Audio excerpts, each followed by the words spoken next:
আমরা 1.5 কোটি প্রবাসীরা এক একজনে 1000 টাকা করে দেব। প্রয়োজনে বাঁধের বিপরীতে বাঁধ নির্মাণ করবো আরও উঁচু করে, তাদের থেকে দ্বিগুণ উঁচু করে বাঁধ নির্মাণ করতে হবে আমাদের সীমান্তে।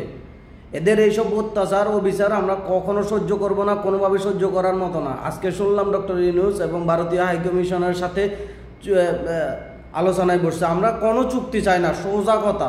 ভারত আজকে চুক্তি করবে, কালকে ভঙ্গ করবে। এরা হচ্ছে যে ভঙ্গ করার জাত, এরা অসভ্যের জাত, এরা ভালো মানুষ না।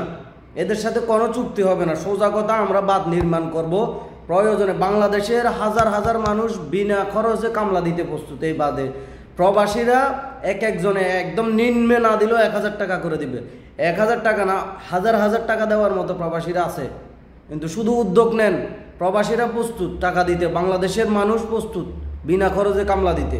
এখনই সময় ভারতের বিরুদ্ধে সোচ্চার হওয়ার, এখনই সময়। এবং কি এখনই এটাই আপনাকে সুস্পষ্ট সমাধান দিতে হবে বাংলাদেশ সরকারকে।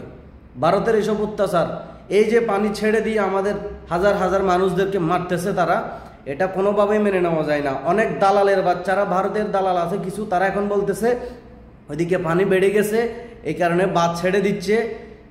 বাঁধ আগে কেন বন্ধ করে রাখছিল? কেন বন্ধ করে রাখে? আমাদের তিস্তাকে শুকিয়ে সেখানে চর তুলছিল, সেখানে মানুষের বসত বাড়ি করছিল। কেন? এটার জবাব দিতে পারবি তোরা ভারতের দালালের বাচ্চারা?